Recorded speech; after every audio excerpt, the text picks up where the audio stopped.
Collectibles conversation with myself, Dr. Fidgetal, and Callie Comics. How are you, Callie? Yeah, not too bad, man. How about you? You had a good week so far? Man, great week so far. No complaints, man. Good VeVe news as we were kind of chatting about, right? Yeah. Excited about the alien drop, and to have this great conversation with Greg and our special guest that will be coming on. So I'm excited for this episode. How about yourself? The Predator drop. I don't. Osman collects, as you might know. It's his favorite movie, and Predator. I think Predator's number two behind Aliens for me. So as soon as the advert come out, I called him immediately, and we were just geeking out for half hour. So and it's buy. I don't know if you know Excellent. it. Buy one get two free for at least I think the first 600. I think you can craft two of the rares on if you pick one up in store. Oh, yeah, that's right. That's right. Bear with me a second here. So I'll tell you what, we got our special guest coming in, and then I need to we will be so today, guys, just to let you guys know, we have a special guest that I'm going to bring onto the stage here in a second. But then our main guest is going to be Graig Weich from Beyond Comics, and we're going to talk about Gekido and the 101 art, kind of get into it, talk to him about his story, his journey, comics, digital, physical. But it's going to be a good conversation, and there'll be a surprise about halfway through. So make sure you just stay tuned in. So let me let in our special guest, and I'll let you chat with him, Callie, while I work things out with Greg here. Yeah, no problem. Yeah. Well, hello there, Michael. Can you hear us? Hello, hello. Yep, Hi, Michael. How's it Welcome, going? welcome. going good. Well, Can you hear me okay? yeah, Yes. I hear you fine, and I'm just I'm a bit ashamed because I'm just seeing what you've got in your background versus what I've got in my background, and that's you've done a number on me. They didn't let Wow. me do it virtual, but yeah, so I typically Yeah. hide it, at least in my business communications. Yeah. Very very cool. But how are you anyway? You keeping well? It's what is it, Thursday already? It's a blur.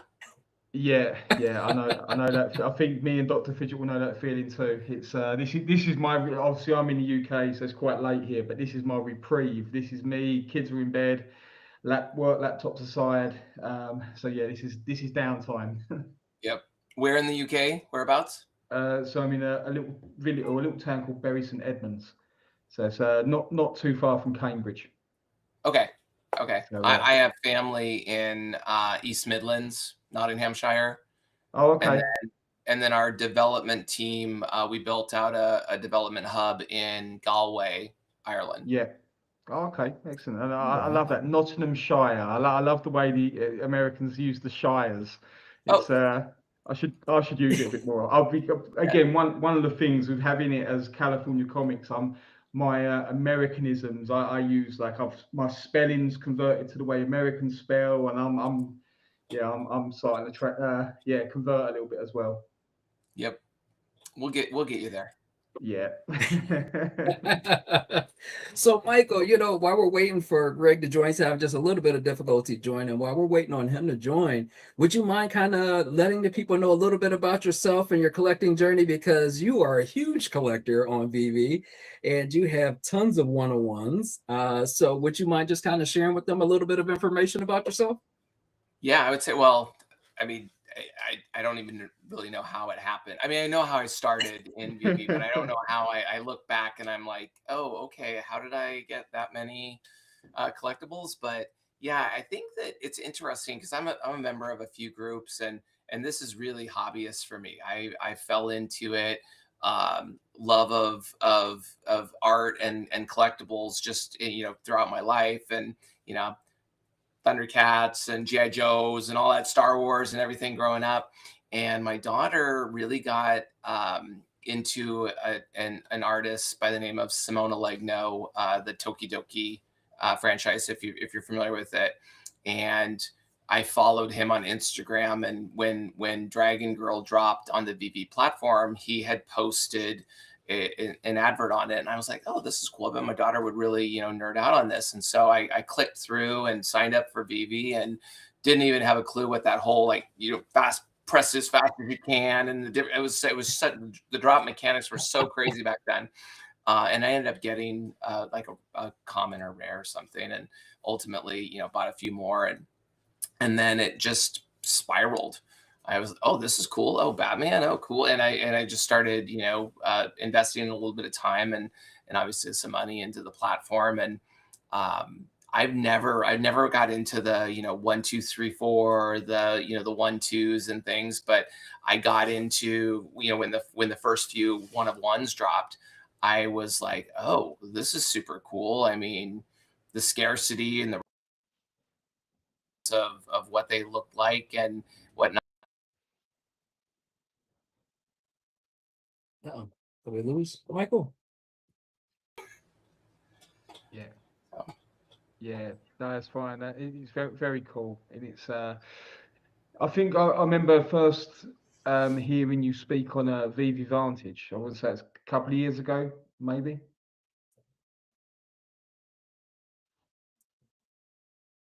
Oh, I think you might be on a. Let's take. All right, One try second. now, Michael. There we go. Hey, hang on 1 second. I'm sorry. Hold on. Nope, you're fine. Yeah, it's fine. It's I'm offended that he's not a 1, 2, 3, 4 guy, because I think I'm at 98 1, 2, 3, 4s. But and that's probably why, because if he was a 1, 2, 3, 4 guy, I wouldn't have that many, I reckon. So Yes, that's very true. That's very true. yeah. Yeah. What we're seeing here is this. I'm assuming this is one of the early 1-of-1s, is it? Yeah, so I just kind of peeked into his collection, and he had obviously the Venom 250, which is phenomenal. I wanted this one really bad. He does have that first one that I posted up, that Avengers. Hey, Mike. Hey, sorry All about right, so no worries. Obviously, I posted just a few of your 1-of-1s that are my favorites. So when it came to the 1-of-1s, I mean, what made you just kind of go after those? And I mean, because you go after those pretty aggressive. Yes, I would say, yeah, probably. There's some mechanics around it that would be nice to actually see, similar to the auction methodology that VeVe has used, is at least after the fact. So, there's a few where I'm like, oh, I might have gone way too high on that, but I really, really enjoy the level of the quality of them, the detail of them, and again, the 1-of-1 just marks a certain level of rarity or scarcity in it. I have favorites for sure, and I'll tell you candidly, Venom 250 is one of my favorite. I have the multiple covers, the VeVe covers, and the originals.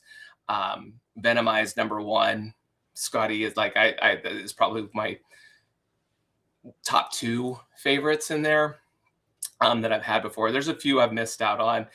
Dan and I have gone after each other on a few of them, that he wasn't happy that I won on some of them. I think one of the most, I mean, Morbius, the Living Vampire #1 is another favorite. There's a few that I really like. I mean, again, it's Scotty's stuff I really like, but I think the oddest one was my toy, the Pisha Melba, the 1-of-1, because I got the physical in winning the 1-of-1 auction. So Toby sent the full size, and I mean, we're talking a crate. It's probably 40. I can't zoom in. I've got a life-size Mandalorian bust is one of my pieces, and it's darn near as tall as that piece, right? Although my wife's like, you're not putting that anywhere I can see it, right? But yeah, so. Well, without looking at the rest, I don't see how you could better this one here. I'm guessing that's a Mark Brooks, looking at the bonsai logo on it as well. Yeah, okay. Yes. Mark Brooks is probably. Nope. I want to our guest is ready now. So I want to introduce our guest and bring him on to chat with us because this is a special segment because myself and obviously Elemental here, we bought the first one of ones from Greg. Very excited to kind of chat through this, special surprise about halfway through. But if you guys don't know Greg, he is a pinup artist, previously for Todd McFarlane, but he is also the creator of Beyond Comics. So we are excited to bring him on. So without further ado, let's bring on Greg. Hey, Greg. Hey. Hello, my friend. How are you?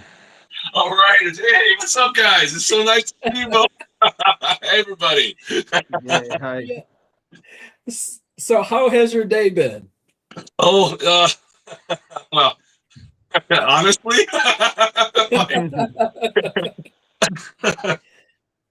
I'm really exhausted and stressed out beyond belief. So I'm trying to hang in there. And this is the one thing I was looking forward to, is connecting with you guys. And I'm so glad I was able to.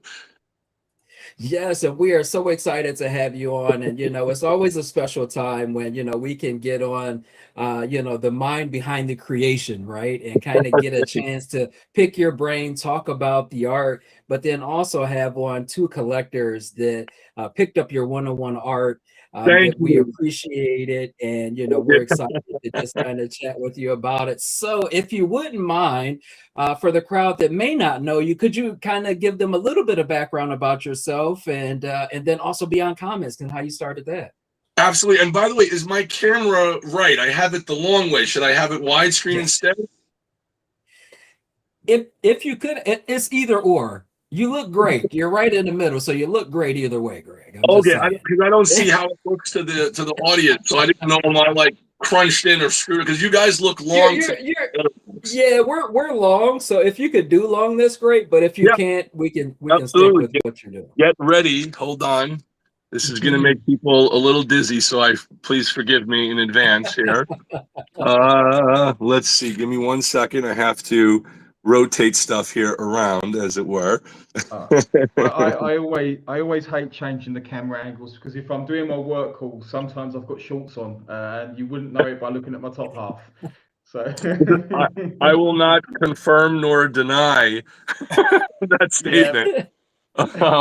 Now, by the way, for some reason, all you guys now are sideways, even though I'm the long way. You're still in that, so you could just flip it back to where you had it, because now you're sideways in that way. So we'll just stick with what we did originally.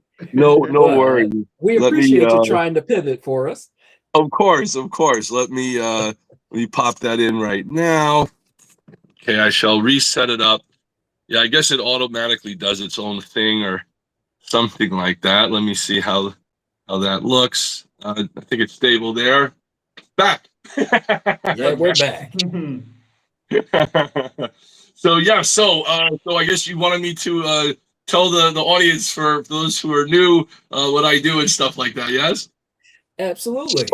All right, sure. So what's up, VeVe community? What's up, everybody out there? How are you guys? My name is Graig Weich. I'm an independent comic book artist, writer, and director from BeyondComics.tv, and I co-created this book with writer Brandon Wilson. It's called Gekido, right over here, if you guys can see it. Yes. It's our new comic book over here. And actually, it's interesting, too, because in the comic book, that's the physical version of it, but the VeVe version of the comic book. And for those of you guys who are not familiar with VeVe, I know all you guys are. It's an amazing digital online community to come on to and collect comic books and collectibles and really cool things from different creatives. And there's a lot of great people up there, including Disney's Marvel Comics and everything like that is up there with us at Beyond Comics. And if you go to veve.me, that's the website. You can see everything there, or download the app, and you'll see our comic book Gekido from Beyond Comics. And we have the unlimited version of the comic book, which is over 60 plus pages. So we got the full story of Gekido, plus my other characters. We have a preview, 8-page preview of Codename Justice and Ravedactyl, and also Tricity, which is our other new superheroine in there. So you'll see a preview, behind the scenes look at some of the incredible people and some of the awesome fans from Comic-Con who was taking pictures with me here. And that was just such a blast to, meet the people and person and stuff like that, and see everybody. And we got celebrities too, for those of you who don't know, in the comic book. So officially, he was the best. Kari Tagawa, who was the star of Mortal Kombat as Shang Tsung and the Man in the High Castle on Amazon Prime. He joined the company as our supervillain, Lord Shinryu. We turned him into here, so you could see I cast real life celebrities as the supervillains and superheroes in the comics officially, and also Ice-T's wife from Law and Order, Coco, as our superheroine Cleo. So it's been like a real thrill to be able to like cast the comic book the same way you cast a movie, but we draw their likenesses in there and then cross promote it with them, which was a big thrill for me that everybody signed on and agreed officially. So that was great. Did I see Coolio? Have you got an affiliation or link with Coolio previously as well? Sure, yeah. Coolio was the best, man. I love that guy. He played my character Medusaur right here. We did like a live action short film that won the New York International Independent Film and Video Award from ITN Distribution, which was great. And that was like kind of way back in the day when I was getting started. I didn't even have a full script ready, just shooting what I could. And and it was great to meet him. Grammy Award winning rapper Coolio, who was in Daredevil in the special version, a director's cut version, which was cool. And he was awesome. But it was fun. I met him at Barcade, which was just a video game arcade bar in New York City. And I was sitting, I was like, oh my God, I was like, sure, Coolio. Wow. And it was wild. And of course, he did Gangster's Paradise, the incredible rap song. And, it was so great. And I was like, I love your music. He's like, thanks, man. What do you do? And I was like, I draw superheroes. He's like, I'm going to be in this, I was in Daredevil, he said, that movie and stuff. And I was like, well, really? I was like, I would love to cast you as a supervillain. He's like, tell me about my character. I was like, and literally like on the spot, because I'm looking at his hair, like sticking out, like, like tentacles from a snake. I was like, you'd be Medusaur, the powerful super villain who shoots his hair out as spikes and destroys it. Like on the spot, I'm making up his superpowers. He's like, let's shoot this. I'm down. I was like, yes, which was so great.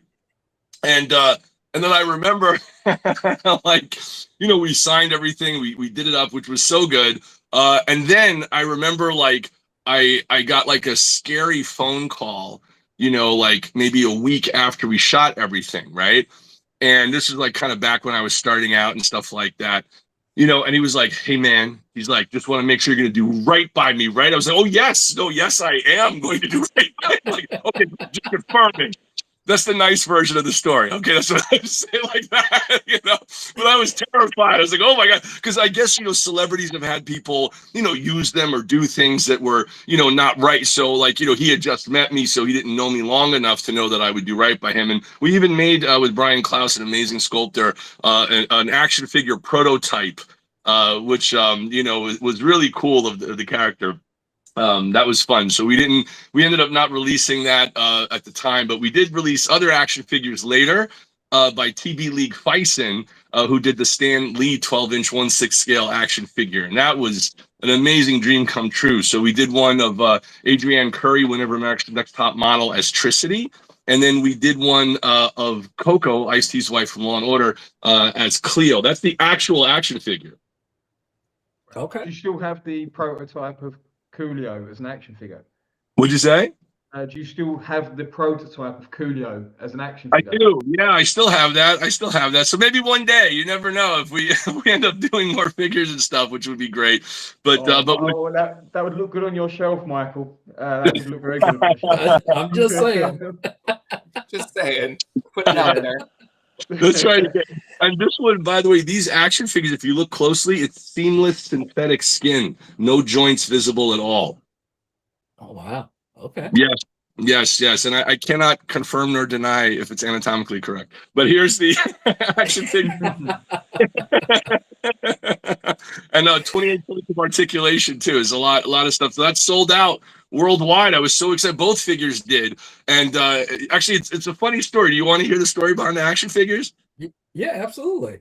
Yeah. So it was really crazy because, I had, put out the comic book and we're distributed and the comic is selling out. I was very grateful for that. And it's a lot of work, by the way. Like, you're looking at a good 36 hours to complete each page that I hand drew of the comic book. So it's about 12 hours of penciling, 12 hours of inking, another 12 hours or so of, the digital colors that we put in on Photoshop. So it's a lot, plus the word balloons and, getting it to fit and everything to balance out. So, if you don't have a staff of 1 billion people, it's just a small little skeleton crew. We're all putting it together. So it was a tremendous amount of work. So what ended up happening is I saw the incredible action figures that TB League Fison was putting out with Stan Lee and Billy Tucci Sashi, and they put out Hercules and Adam West and all these great 12-inch action figures. So this 1/6 scale stuff was amazing. And I was on the Ice Loves Coco TV show, turning Coco into a superhero. And so you could actually see that if you guys go to my social media and watch the video. I don't know if anyone wants to click in, but just really quickly, that's the social media. So on X, it's at Beyond Comics. On YouTube, it's at Beyond Comics TV, all one word. The website is beyondcomics.tv. And then on TikTok, Facebook, and Instagram, it's at Graig Weich, GraigWeich. So if anybody wants to see it, I have the clip up there of me turning her live on the TV show into a superhero. So they saw that. So TB League and Fison, they saw that, and they usually produce figures that are very well known. Mine are new. So they said, you know what? We want to take a chance and do some new action figures. Let's do a licensing deal. So they actually got in touch with me. We got in touch with each other. I with them as well. And then bang, we put it together, and we spent a lot of time going over the contract and everything. And they have their own team of sculptors and people who will make the figures, the packaging, distribution. They handle that, and they give us a licensing deal. So they pay us like an advance and a royalty, and then they cover the expenses and produce the figures. So I was like, wow, this is like a dream come true, to be able to have an idea in your mind and pull it out and then turn it into something you could hold and share with people. It was like the best feeling for me, because I'm still like 3 years old in my heart, you know what I mean? And I just want to play with cool toys, and I have a huge collection of stuff here. So it was a great feeling to get this together. And they were like, listen, we don't want to get you too excited because these are new figures.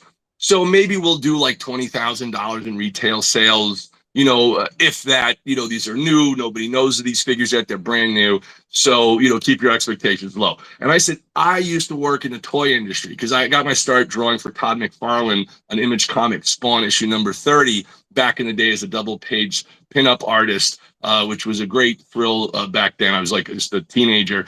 So it was really fun to get that. But I started working in Toy Fair at the toy industry at 205th Avenue building back in the day.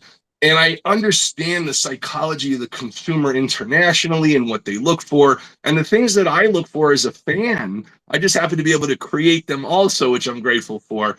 But I know the psychology of the consumer and what they want. So I talked to my advisory board and, my managers and agents. I was like, listen, I want to contact the toy company and ask them if they would let me design the packaging and the actual toy. Even though I created it, they have their own team to do that work, engineers, designers. But I said, I think I could up those numbers way higher than 20,000 in retail sales and back up the creation with numbers properly, so that we could really hit the masses and give people something they might like.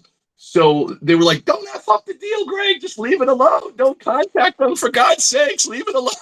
They're like freaking out. And I was like, please let me try. It's like my life's work. It's all I do.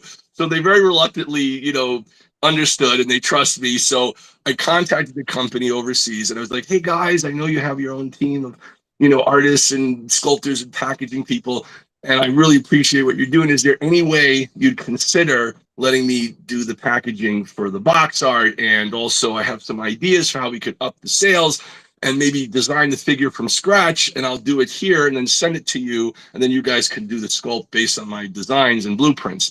So they, if you want to guess, what do you guys think their response was? Well, From them. Well, depends out if they're a very proud company. I reckon there's probably 2 words, and you can hyphenate them.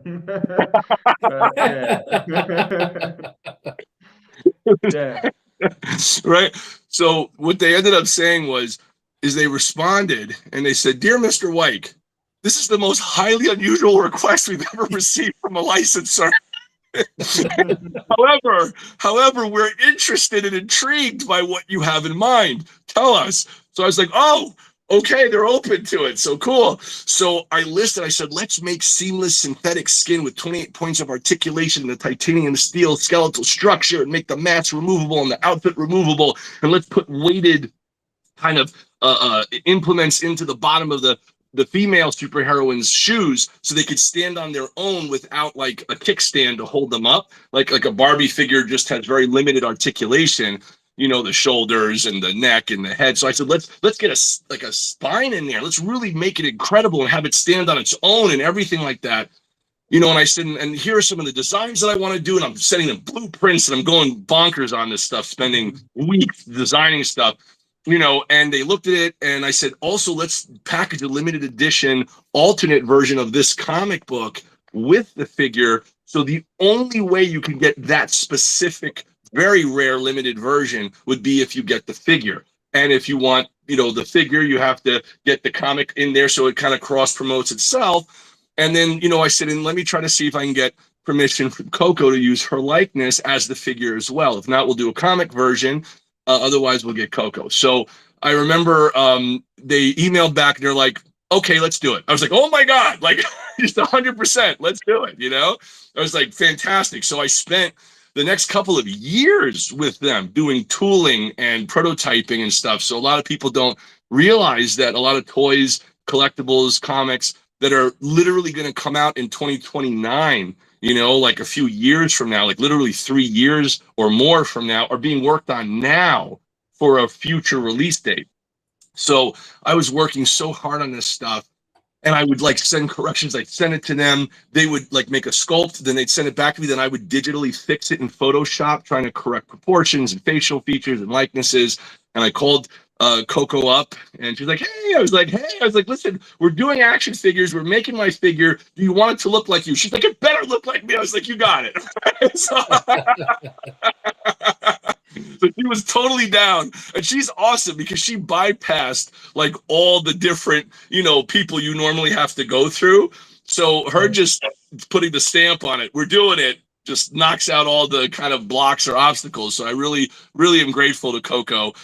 She's great. And I remember at the time too, when I was telling her about casting her as a comic book character, I think she had at the time, like maybe, I think she had a total combined following on all social medias of like, maybe like a few million followers, something like that at the time. And then I said, let me cast you as a superheroine. And I think it's going to expand your, you know, your notoriety and get you more followers. And when I combined turning her into a superheroine and they showed it on a TV show and they did all this stuff, people went bonkers, and she ended up going from a few million to 15 million combined followers on all her social media. So people like that marriage of a celebrity they like with the right type of superhero look and putting that together. And I gave her like this really, really cool, you know, powers and stuff like that. So for her specific character, I mean, I'll show you the, just for you guys, that's her as Cleo, goddess of seduction. And she has the power to shapeshift into any female she chooses. And she is the real Cleopatra, but nobody knows what she really looks like. She could be an alien, she could be anybody, because she's able to change her appearance, you know, at will. So that was like kind of a big deal for us. And you could see like in the comic book some of the drawings that I did. It was very, very hard for me to watch her pose for these. Very, very difficult for me to have her pose as I drew her. So Greg, speaking of that, right? Because, you know, right now I would like to kind of like show you guys something that is a surprise for both you and Michael. It is a gift for Michael for being such a huge collector. But before we do that, and by the way, this is a gift from DDC. We were gifted. They are a sponsor for this actual episode, so it is a gift for Michael. But we wanted to gift it to him with you on the show because it's important. So really quick, before we decide to do that, kind of tell us how did you get that one-of-one art What kind of went into it for the two that you did, those two one-on-one arts, before we decide to roll this out? Sure.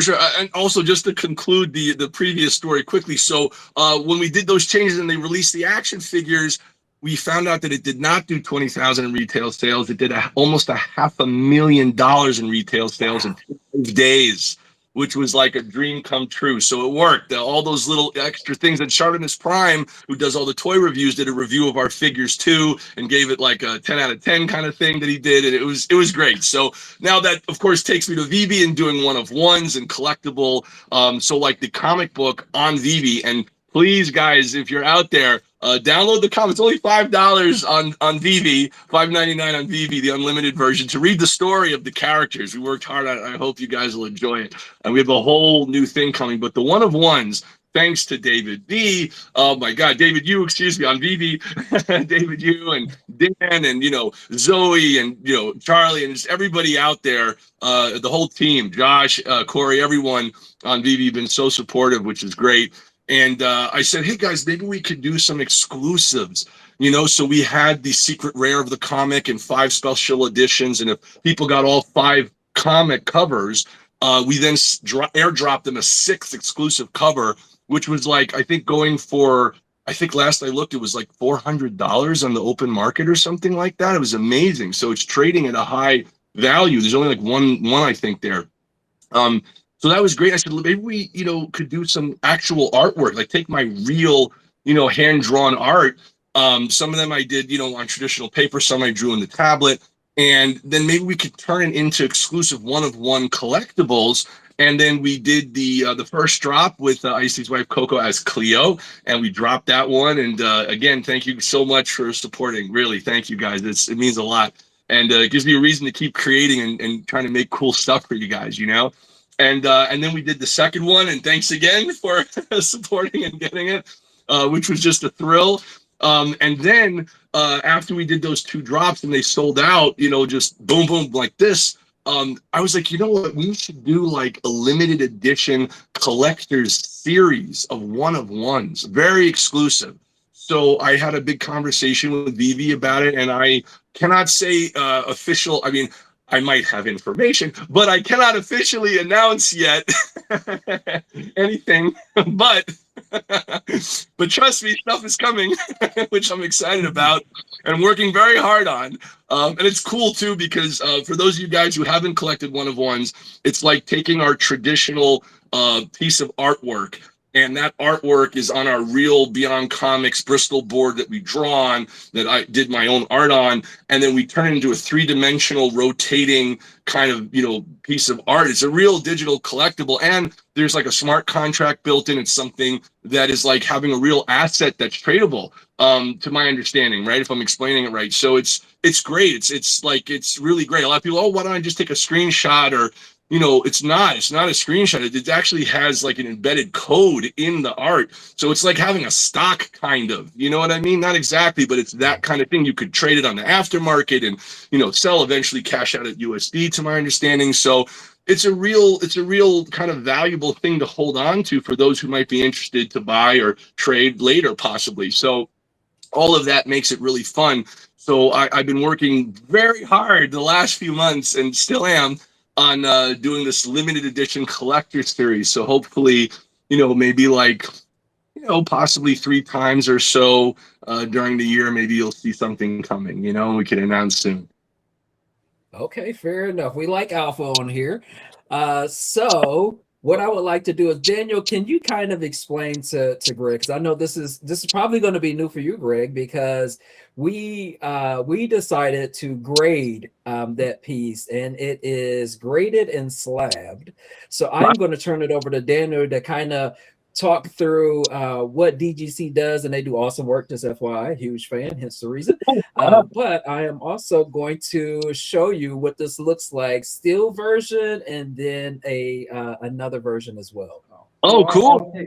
I'll keep it very brief, because this isn't about me. I'm here just to be Dr. Digital's wingman. But yeah, DGC is digital grading company, so we grade exclusively at the moment VeVe items, being comics, collectibles, but we can also grade one artwork. So I think one question when we launched this was that why would you need to grade something as one of one? Clearly it's a 10.0, which it rightly is, but then this is where we introduced our gold label to signify the importance of that piece.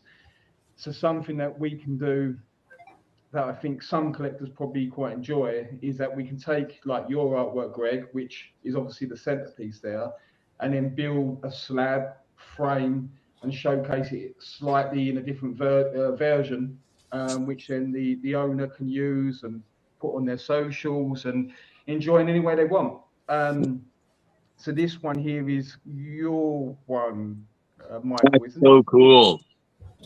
The ultra rare so- cover. Right. Oh, first of all, I did ask Dr. Fidget. I said, "Are you sure Michael wants it graded? So if you can give it back if you don't like it, it's completely free." But yeah, the frame, etc. We've got it, and we're launching it quite soon, where an individual can choose like the custom frame, the different materials. So we were looking at building this in your theme, Greg, and trying to find themes within the comic, trying to take the Japanese influence and maybe use a certain wood for the frame. Like we can do all quirky things like that if a collector really wants it. But yeah, so this is the one of one, the beautiful piece, and it's now graded 10.0.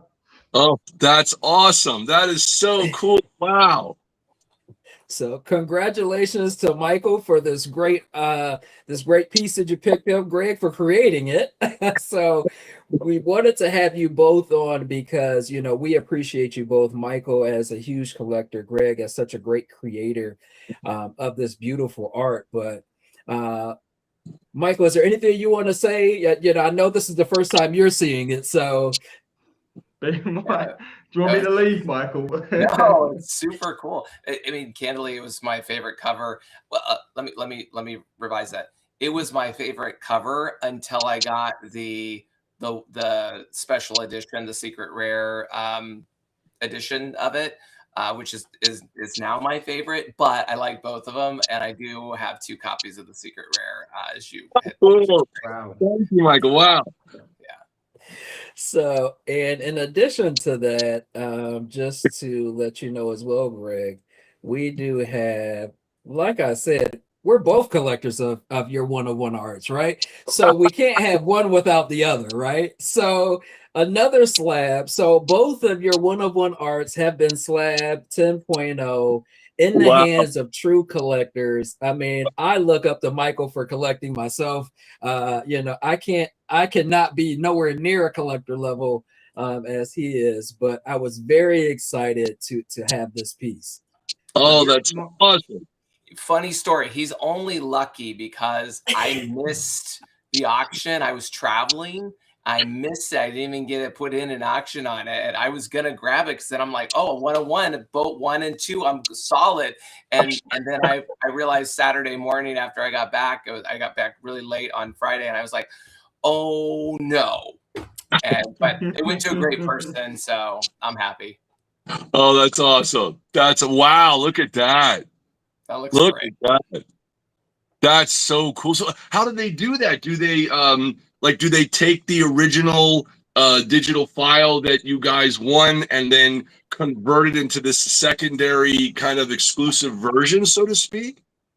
Yeah, so we've got great relationship with VeVe. Even though we're not a VeVe product as such, we like yourself have great contacts, get on really well with the team. So we use the file element, and then we put it into Blender and we create the slab. So like our comic books are more traditional, where we've got them, I wouldn't say they're CGC, but similar-esque in terms of we slab it, we put a label on it. Yeah, and we just use the artwork that we've got available on VeVe. Wow, that's so cool. So they're really become then like the ungraded and the graded piece. They both exist then.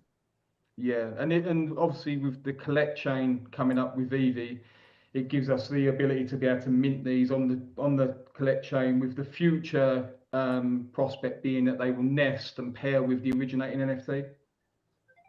That's amazing. So people will be able to like trade it and stuff on there and things. Yeah, yeah. Oh, and we're not saying we're not applying the financial value to these things. I appreciate if you're grading something that could impact the value of an item, but you know, there'll be some instances, and we've seen it already, where someone will get something graded, they'll take it onto socials and they'll actually mark it for sale.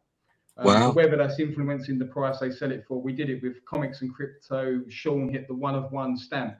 Wow. He got it graded, put it online. You know, it sold handsomely. It probably would have sold handsomely anyway, to be honest. But yeah, so that's how we work. That's amazing. What a great idea. That really brings it to life in a brand new way. It's like you've just created like a new child, so to speak. This is really cool. Well, yeah, and I think for me, like I love art. I really appreciate art. It gives us the ability to, I suppose, you know, just create art off of someone else's art in some way. You know, in terms of just, you know, being able to celebrate that and put our own little twist with it, with the frame and whatnot.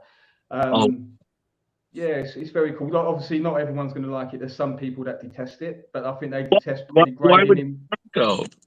I think you'll get some individuals that maybe don't like grading in general. You know, we knew it wouldn't be for everyone, but you know, there's fortunately, yeah, Dr. Fidgetal, 63SW, Rolex. There's a lot of great collectors in that space that have been really supportive for us.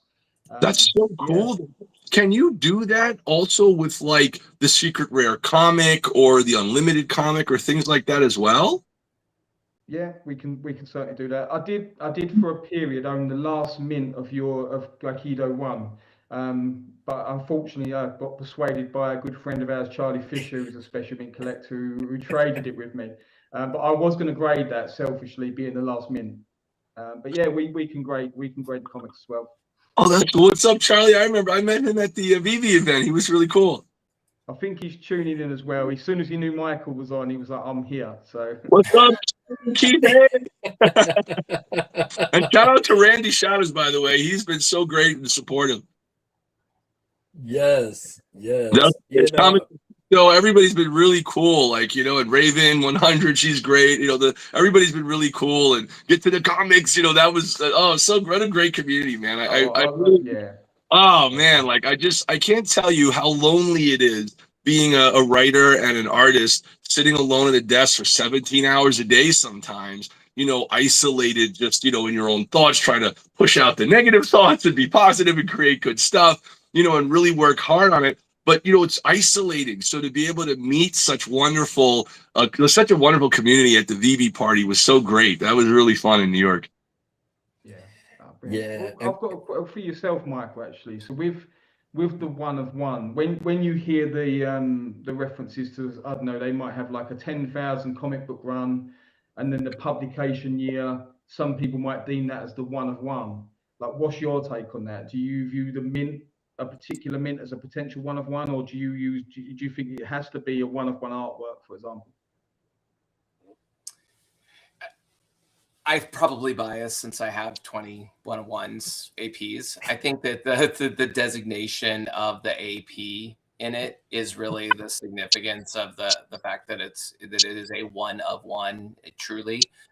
Even when you look at the comics, as I said, I love the support of the community, and my Mint Hunters group is, you know, I tend to go for specific mint. Sometimes they may be FA or something, but within my group there's a lot of people that have just 414 or 206, like specific mints that just really mean something to them. I think that the FA and the first and last available mints are definitely key. When you start getting into grading, it goes over my head on the significance, especially when you talk about a digital, right? When you in the real world grading, there's so much about what's the current status of the paper, like are there folds, are there rips, are there tears, and things like that. But in the digital world, you know, there's definitely significant mint numbers, 1, 2, 3s, or when you get into Disney, you got the Club 33, the 1933, or the 33s, and things like that. So I think it's difficult to measure a standard. Absolutely, I think first and last edition are key, and then when you get into the nuanced or the more developed mint numbers or edition numbers that are more relative or personal, that it gets a little bit more skewed. But I definitely think that there's some nuance to grading when you talk about that. I like all this stuff. I just dig it. I don't I end up having to do videos like when Street Fighter dropped or something similar. I have to do a video of all the mints that all the items I minted so that my team can go like, hey, I'll take that one, I'll take that one. We part with that one, and then I distribute out, to the Mint 100 group or the 100 group. That's awesome, Michael. Dude, that's so cool, bro. Wow. Yeah, very cool. Yeah, it is, it's one of those things that, I feel like when we're talking about collecting, we always talked about the ability to connect with others that are very similar to yourself, right? And it's kind of like that missing thing that some people don't understand about collecting, right? So, joining the Mint Hunters group, having Michael in there, meeting obviously Callie, being able to meet with you, Greg, right? And then also going to like the VeVe parties and meeting with other fan members and just kind of geeking out over certain things, and a lot of the time, especially because not everyone are mint hunters like we are, right? You buy what you love, right? And then you never regret it. It's like there are pieces in my collection that I buy just because I love it. Is that I don't expect anything out of it. I solely buy it because I love it, right? And I think that it's the same thing for like those one-of-one art pieces. Michael spoke to like the importance of having that one-of-one, right? But then the importance of having that one-of-one that you really cherish. And it's like, that is just a unique piece, and I love how it looks. Like for my one-of-one, and it's the only one that I have, Greg, just FYI, once again, Thank you, man.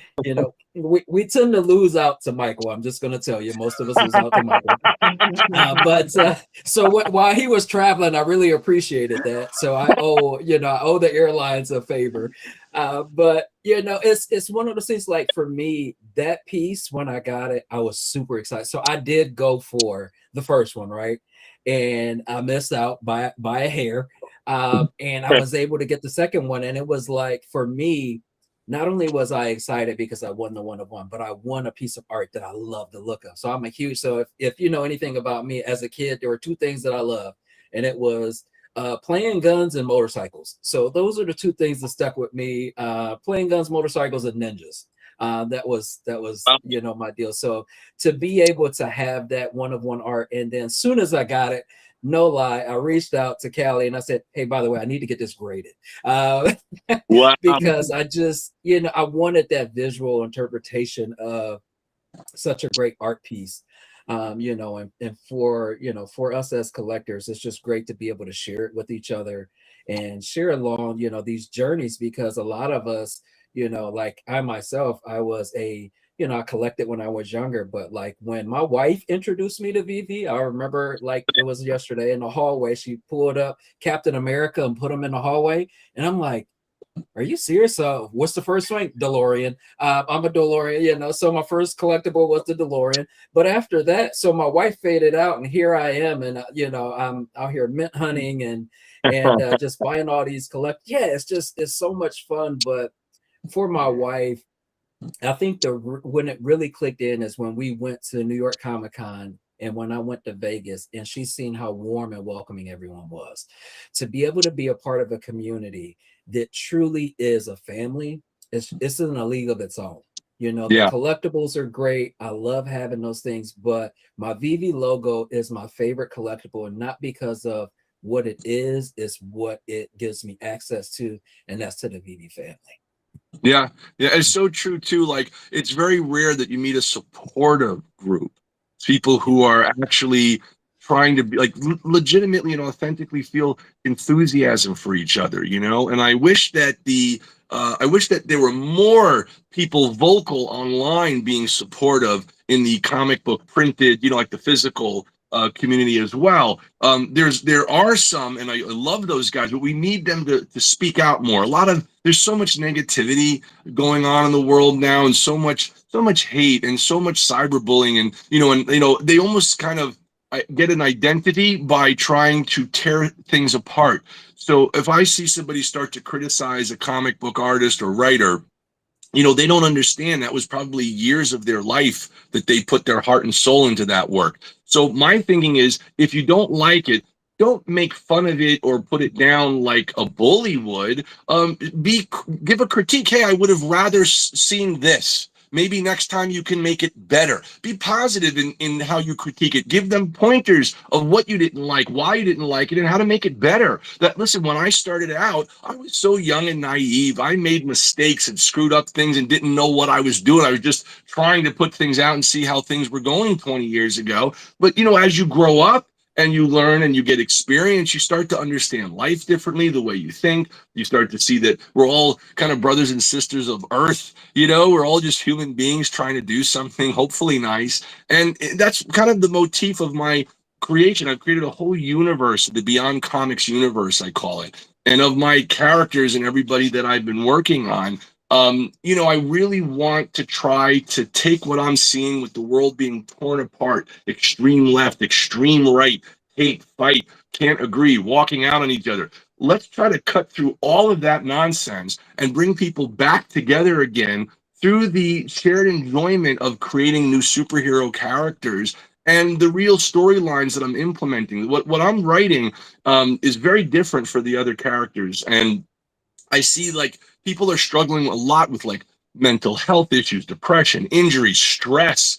And I want my characters to exhibit that as a reflection of the real audience of today. And I think a lot of things take place like in Marvel and DC. We love those kind of historical characters, right? But I don't know that they represent us today because things take place in a fictional world like Gotham City or Metropolis. It's not here. All my characters take place in our world, our time, dealing with what we are dealing with now. And I tried very hard and thankfully, I believe, succeeded at creating brand new superpowers for the characters. It's not another guy who flies or another strong guy. Very uniquely woven characters, things I haven't seen done that I've wanted to see. So there's new storylines that take people who are purposeless and try to give them a sense of purpose again. And they learn that through becoming the hero. And that goes back to trying to tell the hero's journey in a new way with a twist on it and give brand new superpowers. So that's the Beyond Comics universe that I'm feverishly working on, including like movie scripts and, you know, video game things. And these are like the first, you know, 5 characters that you could see of my universe of characters. Again, Cleo, codename Justice, which you might like because of the ninja kind of element to him. And then Gakido, you know, and then Ravedactyl right there, and Tricity. So all of that stuff kind of ties together with this new universe. And, you know, we finished, actually, okay, I'll give you guys a little exclusive here. So one of the things that I've been working on for years, and I mean years, is we have officially finished 2 screenplays, one for Codename Justice, one for Ravedactyl. And let me tell you, and I'm not kidding, I have written over 100 drafts that were at least 120 to 140 pages each for Ravedactyl alone, before we perfected it. And I say we because it's me who did it, but it's still we in the sense of the people that I feel were influential to help me learn how to become a better writer. And when I first started years ago, I was like, oh, I'll just write a script. And I thought I knew what I was doing. I did not. And then when you know, I really, you know, you're so in it, like you're not objective, right? So you're in your own head, and you're like, oh, they'll know what I mean. No, bad execution. I didn't do it right. So I had to go back to kind of square one, and I started finding people who have sold movie scripts, who have, you know, been professionals in the industry. And when I started getting kind of, I asked them, you know, can you share your knowledge? A lot of people gatekeep and they won't, you know, and that was very hard to get help. A lot of people are threatened or they don't want to share in the excitement, you know.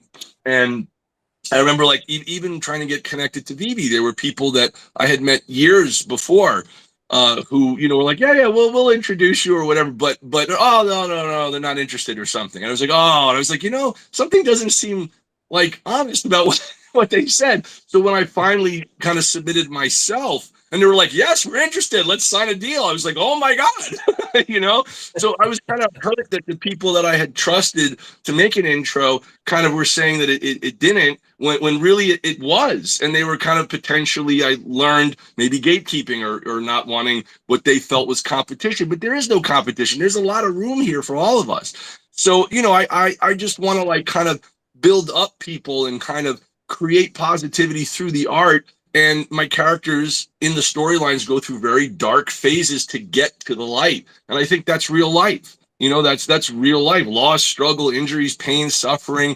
You know, I've been going through it, you know, myself, you know, so it's a lot of it, you know, with my own injuries and my own, you know, problems and, you know, my own struggles and loss and pain and suffering or illness from family members or things. It's a lot to deal with. So you have to find a reason to keep going on. And I know for me as a creator, artist and writer and film director, you know, like guys like yourselves give me a reason to keep creating and to keep kind of making new content. And, you know, one of the things people don't know is I have an enormous library of superhero characters. It's a huge amount that I've been working on since I'm 14 years old. You know, so just like Todd McFarlane from Spawn and Image Comics pulled out Spawn, he did his first drawing at 14, but he made it into Spawn now. So it's the same kind of thing. We have characters in our library from childhood, you know, up throughout, you know, time that we're pulling back out and like really refining with the knowledge and experience we have now to turn into new superheroes. So it's exciting. We already made like a 4-time profit in our company, Val, which was really exciting for some of our pre-seed, you know, funders. And now hopefully if we can get a few more investors, which is difficult because they have to get approved by our advisory board. But if we get, you know, those few more investors, we could really start producing some magical stuff, like really, really big stuff. And that also expands into movies and merchandise and toys. And also there's a secret that I'm about to reveal to you guys, which I have been working on for so long. I had the idea, the technology was not up to par yet. And I was like, how can we do this? Then technology started to get up to par. And I teamed up with some people formerly at Meta, Facebook or Meta. And it works. Like the technology that I came up with works. And I was like, oh my God, this is going to revolutionize the comic book industry. And I'm really excited about that. So if we could get enough funding, I could start doing stuff, not only in the physical space, but digital space. And wow, like, I mean, talk about never before seen collectibles. And, you know, when it's ready, I'll present it to VeVe and see if they want to kind of jump in with us or something cool at the time. It's very early to talk about that because they don't even know about it. But I've been working on it. So it's crazy. Like, I'm not even kidding you. Like, it will revolutionize comics forever, period. Hands down. It's the next evolution. I've been looking for a way to update comic books. And this is like the first marriage between physical and digital. It's not replacing one over the other. It is truly needing each other. And it works it's so cool. Like, seriously, it's crazy. Like, you know, I've never seen it done this way. It's I'm so excited about it. So hopefully, hey, listen, if you guys know anybody that wants to get equity, reach out to me, let me know, say hello. We're just gonna use it to make stuff. Fair enough. You know, well, I have two questions, so I got a two-part question for you. It's for you and for Michael. And then I know that I want to be respectful of time. So if anyone needs to jump off, I totally understand. So my first question is going to be for you and Michael. Michael, I'll let you answer first. Obviously, you're a physical collector and you came into the digital space. What helped you make that transition, and how do you see the future moving forward with digital and obviously physical and digital as well? Yeah, I'll say so. So physical collecting was far more limited. I think VeVe prompted me to go much harder or deeper in the physical realm as well. Like, there was certain stuff, like, you know, I have the Teenage Mutant Ninja Turtles set, right? And like that was like it was a big one. So you know, cart horse. I mean, some of the things I got the 1 of 1 Venomized, right? And then I went out and got the physical for it, Wow. right? So I mean, so I think one feeds the other, not necessarily in either direction, but I think that the piece that really settled hard for me is, I mean, you're seeing maybe a less than a quarter of what I've got. I mean, because I have a lot more than this, but so is the volume, the spacing, right? It's cool to be able to see it and display it, but to be able to go somewhere, New York, Chicago, I travel a lot for work, and be able to pull up, or I mean, just randomly, you're at somewhere and you're talking to somebody, a family, and they have kids, and they love a character, and you're like, oh, I've got that. You want a picture with Poison Ivy? Do you want a picture with Batman? Do you want to pick, right? To be able to use the digital, and it's so real today, right? With AI and the advancements in technology and virtual reality, to be able to intertwine the physical with the digital and create such a fun experience for people is where I really enjoy it. And so I would say I'm pushing more into the digital realm in collection than I am in the physical. Obviously, there's times, when I got Venom 250, like getting the physical copies of those is just fun. But I think I lean farther into the digital today. And my wife would probably argue that she would prefer that because the amount of space the physical takes up is significant, because you can't get rid of any of the boxes for this stuff, right? So I have, significant storage of empty boxes. Totally. But by the way, that is so true. Sorry, what were you saying? No, I was going to say it shows the ease of the digital, because I've just gone on, like, I'm a massive Boba Fett fan, loved the drop they did recently. I thought I'd quickly go on there, take it in the store, and got a nice little secret rare. Wow, Said, cool. No boxes. I'd clicked a button. It's in my inventory. Done. I'm full digital with 3 daughters. Who I've got my box of Pogs. I've got my trading cards. I've got a few comics, Cool. but they're all just stuffed away up in the attic or down in the attic, and just they're out of sight. But with this, I can celebrate. So. That's so amazing. That's very, very cool. And with the boxes, it's so true. Listen, somebody bought my I had like a Hot Toys Batmobile box, the 1/6 scale, and somebody bought that. They traded a Hot Toys giant Thanos, like 16-inch Hot Toys figure, plus 400 cash just for the empty box to complete it for their car, because they didn't have the box. So the boxes themselves are so valuable. It's a huge thing. Actually, it's interesting too, because I have a very, very rare, it's a one of a kind 1941 hand painted Superman animation cell by Max Fleischer Studios from the first cartoon. I spent probably close to 19 years or so looking for that piece. And I finally found it. I won it over 20 years ago at an auction with certificate of authenticity. But you may have seen like other pieces on Heritage Auction or whatever, where it shows the back of Superman's head or the back of his cape, where he's like really small, like he's painted like this small on the frame flying in space. Mine is the full figure where you see his face, the S Superman chest emblem, his cape is flowing. He just transformed from Clark to Superman. He's about to fly out the window. And I have had that piece for a long time. And I recently got it appraised. Oh my God, it's like a fortune, because it's a one of one. There is no other. And most of that art from, I should tell you, it's painted on celluloid, which they haven't produced in I think 80 years or something. Wow. So the actual material it's produced on in bulk is flammable. So they had to destroy it. Paramount Studios, who owned the rights of Superman for the cartoon at the time, destroyed it in a controlled fire back in World War II, which is crazy. So the only piece that exists for sale is the one that I have for sale, that literally shows Superman. It's in mint condition. It's incredible.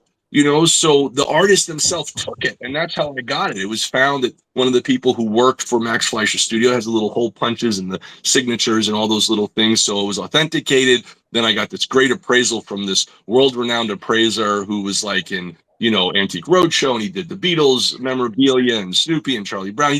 He's done this for like 40 years or whatever. So he appraised it, and he himself was excited and freaking out. You know what I mean? So that was a big thrill to be able to, finally get it appraised, and have it. And he keeps saying it's going to keep going up in value because it's just the only one that exist for sale. The only ones that show Superman where you see his face, specifically his face as a keyframe or the S chess emblem. I think, let's see, I think there's like, if I remember, like 4 that exist in the world, you know? And I had spent my whole life looking, I'm a huge Max Fleischer fan of Superman.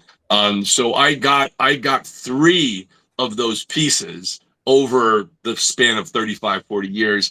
And, you know, since I'm like a child looking for that stuff. So I got those. I sold 2 of them. And then the last one is the only one that I have that's remaining. I think Warner Brothers has the other one with Superman with his hands on his hips, to my awareness of it. So I believe, I think that's all the ones that are key frames. There might be one other one somewhere, but those are the main ones. So it's great to like kind of have those rarities, so to speak, you know? Yeah. Well, Fair and again, enough, I think yeah. when it comes to like the special mint game that we call it in VeVe, you know, it's created in some ways by, I think, Rudy and Tina, who I think were in the comments recently. They've got the Walt Disney Partner statue, and they've got edition number 1923. Wow. 1923, founding year of Disney. So even though I think there's like, I don't know, 6,000 or 8,000 of those pieces, but then there's only that one 1923.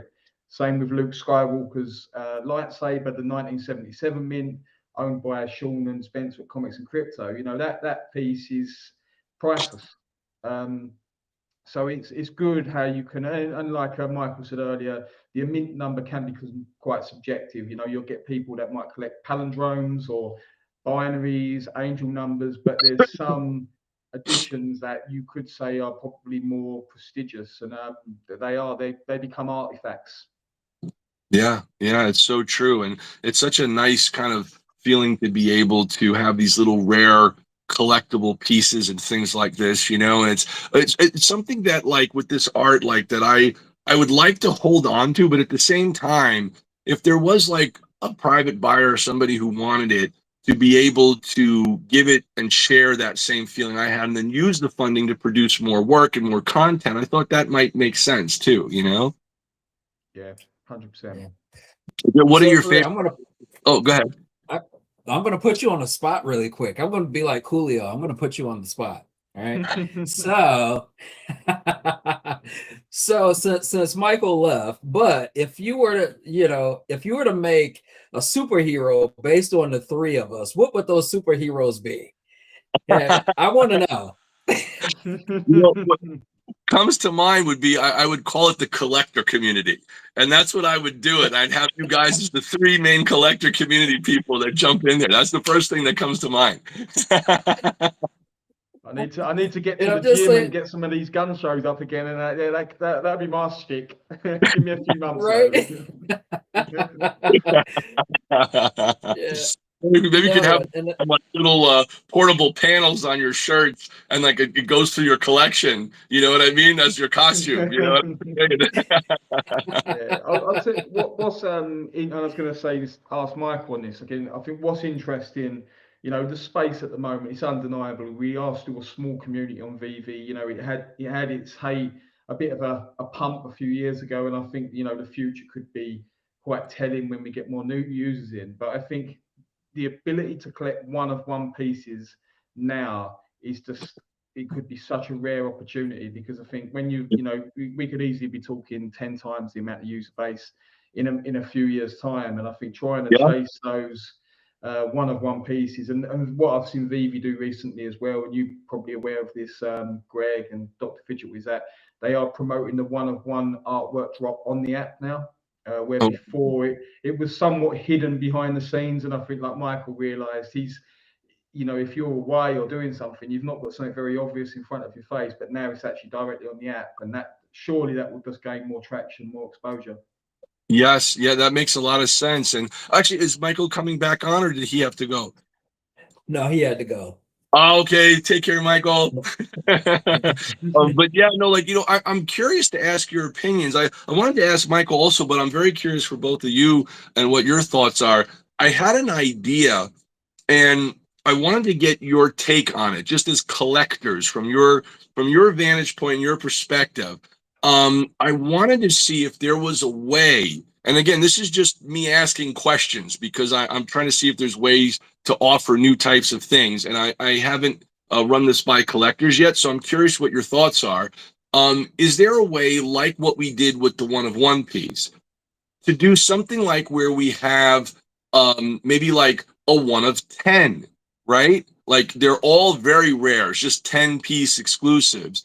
And the same kind of blind box bidding where whoever bids, right, it will get, in order, in succession, the highest bidder gets, the number one, and then the number, two, and it kind of just goes in that way. Is that something that you guys would find exciting and something you'd want to partake in? Because then you're getting one of 10. If there's 10 bidders, the 10 highest bidders would get those. But I was thinking, how do you value what is more rare? What would make the higher bidder get something rarer? My thought process was, well, actually, wait, I'll save my thoughts. What are the first things that you guys think of? Yeah, well, look, first and foremost, I think, and we've seen it on other items, like you've got the James Bond, I think you've got James Bond ticket on there, and there's actually like 7 editions of that ticket. And I think they had some in real life utility where you could use it and go to a premiere, say. But to own one of those 7 is, it was, I know James Bond, but almost irrespective of the brand, you'll get some collectors on there who will want it as being part of a completionist and having something that's very exclusive. So I've thought this myself when they've done the one of ones. Why don't they extend it and do like a run of 5 or 10 or 20, and just make it even a little bit more open, but still very exclusive? And then when it comes to the edition number, granted, VeVe retain virtually all of the edition ones, which is totally understandable. But when they are available, like they are on some stamps and some other drops they've done, I think that it does drive a significant price because it's probably the holy grail. But then you could say, if you did a 10 run, only mint 7, 5, 10 is still one of 10, which is still very, very cool. Yeah, like, do you think it would still yield the same kind of interest from collectors? Again, like if we keep it like at a low starting bid, like $9.99, and then like, that I'm trying to find a way to give a chance because, for example, my the first one of one that we launched had 16 bidders. So that means that 15 people didn't get anything, right? And I feel bad because I would have liked them to get something, but at the same time, maybe the fact that it's one of one is making you get 16 bidders. If it's one of 10, is that too much? Will they not feel it's as special or as rare? And would the one of 10, like I was thinking maybe we could do, for example, like we do with the comic book covers with Secret Rares or something. We have maybe like the first image, but it's all the same image, but maybe the next image below is like blue tinted. The next one below is like red tinted. The next one below is like yellow tinted. So like we maybe do like color variation tints, but if you want like the rare or the most expensive one is the one that's in regular full color, and the other ones are like these tinted versions. What would grade it, or how would we grade that? Saying, well, why is, for example, the red tinted one, let's say a level 9 out of 10, and the yellow tinted one is maybe like a level 8 out of 10, and then maybe the blue tinted one is like a 7 out of 10. Like, what makes the value go up in the mind of the collector? So for me, I like the thoughts of the 1 of 10. I think that, like Elmon X, for example, I'm a huge collector on Elmon X as well. And I think that there's 2 things that I think of when we're going that route, right? I like the variation of it, but I think one of the reasons why Elmon X can sell out their 1 of 10s that are in that price range is because you might have 3 of them that are exclusive, right? That come with some type of physical. So, and maybe that top tier one that you're talking about, maybe it comes with a signed comic by you or utility in regards to, hey, I'll be at the New York meetup, we can do lunch. I think that adding utility there is what's going to set it apart. And that's what's going to make people really go for it is you go for that chance. Like the David drop for example, there were, I think, 12 of them, but only 10 were available, right? But the reason why you really went for it is because I think there was 3 of them that were bronze. So while you still wanted it, you wanted that bronze one, right? Because it is one of 3. So, you know, for you, what you're talking about is great. But, you know, if you have, you know, say, for example, you select the top 3, they get a physical of you know, the comic, and it's a signed comic by you, and maybe a slab or something like that. You know, and hey, the other people, maybe they just get a comic, and then the top person, you know, you'll be at the you know, the con, and you can do lunch with them. I think that people want to be able to connect with the person of the art. Like for me, right, I bought your art, but to be able to talk to you and to get your thoughts behind the art really brings it to life for me and makes it more valuable, That's because I can say, yeah, you know, so I mean, I don't know how others think, but that's how I think. And I think that, you know, Elmon X does a great job of that, in regards to that. But it's because they give away, for the AP ones, which are the low edition ones, they give away physical pieces. So not only are you getting the digital, which is valuable, you're getting a physical piece, you know, but then also, you know, they're doing, you know, other stuff. They give you like a keychain and, you know, a hat or something. But I think that for collectors like us to be able to connect with you, and I think, you know, O'Malley does a great job of this when he does his space, especially for like artists. When he brings them into the space and they talk about the art, shout out to O'Malley. When they're able to talk about the art, it makes that art come to life and more important because you know the story behind it, right? And maybe it's not lunch. Maybe it's just a, you know, hour-long call with you just to kind of pick your brain and, you know, and spend some time with the artist. But I think that, you know, for us collectors, your pieces are already valuable. If it's already limited and then we have a chance to spend time with you as the artist, or to win something that's physical that only maybe out of that 10, only 3 get, then I think you still get that same type of result that you would have of a one-on-one. I don't know Yeah, if and Daniel agrees, but that's just my thought. yeah, and I think there's a couple other things. So again, you take the idea of having a run of an artwork, but 10 editions of it. You know, even being able to remark them individually. You know, you could in effect draw the mint number on each piece to make it still unique.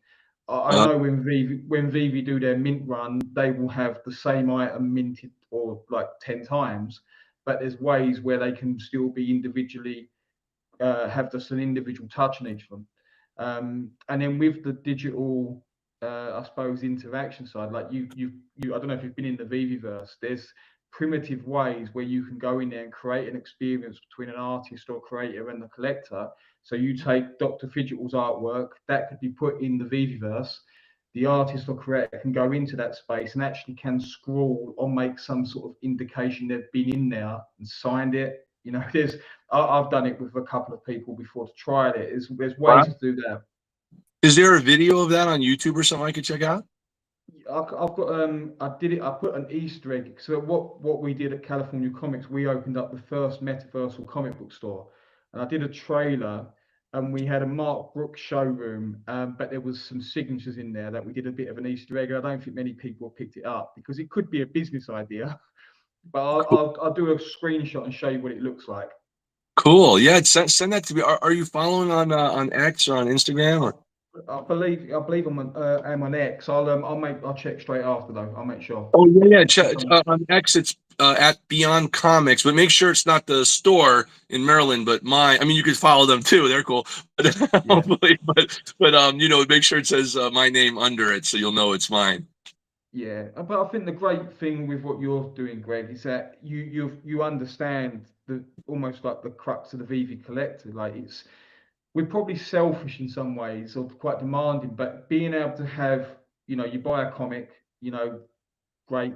But then being able to have utility off the back of that, whether that's the ability to collect a set, get a special airdrop, like I really think that gets a lot of collectors going. Like we've seen Bad Idea, they do it on a lot of their comic drops. They've got one, I think recently they dropped Pizza Detective, 1,000 mint run. I'm pretty sure Wow. it's sold out, but you collect them all, and then they're going to airdrop those collectors a 3D version of the comic, which was the first of its kind. Like I think Wow. things like that really, Like I think one with the red and the blue ink with the glasses, kind of 3D, or like a three-dimensional. well, I it's the first time VeVe have done it, so we've not even seen it yet. But it's just the fact that they're respecting collectors. Like some people will hold that with a view they can make a profit on it, and that's totally fine. But then the people out there that truly want to collect that, you know, that gives them the ability to be rewarded for doing so. And I think that's the great thing with digital. And I think the things that you've done already is just like you get it, you understand it, which is obvious. Thank you, thank you. Yeah, I mean that, and it's a good idea too. If we actually maybe make like if we do like, I'm just thinking out loud in my mind here. I haven't even discussed this with them yet, but if we did like, for example, maybe 10 pieces, and we label it 1 of 10, and the one of 10 is the high bidder one, and then the next one below would be 2 of 10, 3 of 10, 4 of 10, 5 of 10, and we go that route. Then the idea is whoever is bidding will, the highest bidder gets the 1 of 10, right? And that number one also adds to the collectible value of it being the more rarer piece because of that number one on it, right? Yeah. So that could work as well. And then also maybe, like you said, add a utility to it. And I'll bring this up and see what they think. You know what I mean? I'm very curious to hear what their thoughts are. Is it just as we brainstorm ideas? It's just idea phase right now, but it could be a really fun kind of way to let everybody, connect and get something. My other question to you guys is, what do you think in regards to the like let's say, for example, the blind box bidding? A lot of people don't realize that when they put up a 1 of 1 and it says starting bid 999, for example, like on mine, I tried to make it more affordable so people could jump in. I think Marvel does like, a few thousand or something like that. So we're starting at $999 or gems as the opening bid. But it doesn't show you. It just stays at that number, and you don't find out who wins. For those of you guys who haven't done it before, you have no idea what the bids are. It does not show you the highest bid. So it's not until the end of the auction after 5 days that they reveal who the highest bidder was. Do you guys like that, or would you also want to see who's bidding so it gives you the chance to maybe bid $1 more or 100 more or whatever you do? Do you want to see it like on eBay where you can see who the high bidder is, or do you like it not knowing? Which do you guys prefer? Or Dr. Fidgel's got more experience than me, being an owner of 1 of 1, and I'm not, unfortunately. But VeVe, they do have on the app an auction route. So someone might just have a comic, for example. They can actually go and list it for sale for gems, but have it say starting at 1 gem, and then you can actually see the progressive bidders over a 24-hour period. I personally prefer that because it gamifies it in some respect, and I know if it's something I really want to chase it, I sort of know who I'm competing with and where I stand. Sure. So I personally prefer that, but then I don't know where you sit, Dr. Fidgel. So I appreciate this recent one's worked in your favor. So No, and so it's funny because I'm the opposite, right? So I do like being able to see the auctions for some of the pieces like that are more plentiful, right? But for like how I feel about the 1 of 1s, I like the silent auction piece of it, because here's the thing, when you're talking about the silent auction, one thing that you got to take into consideration is people may put in a bid and then say, for example, I see that Michael put in a bid higher than mine, then I can take out my bid, right? And then maybe Michael takes out his bid, and you know what I mean? So it can play with the price a little bit. I feel like the silent auction piece is like, this is what I'm willing to pay. This is what is valued at for me, or what I'm willing to pay.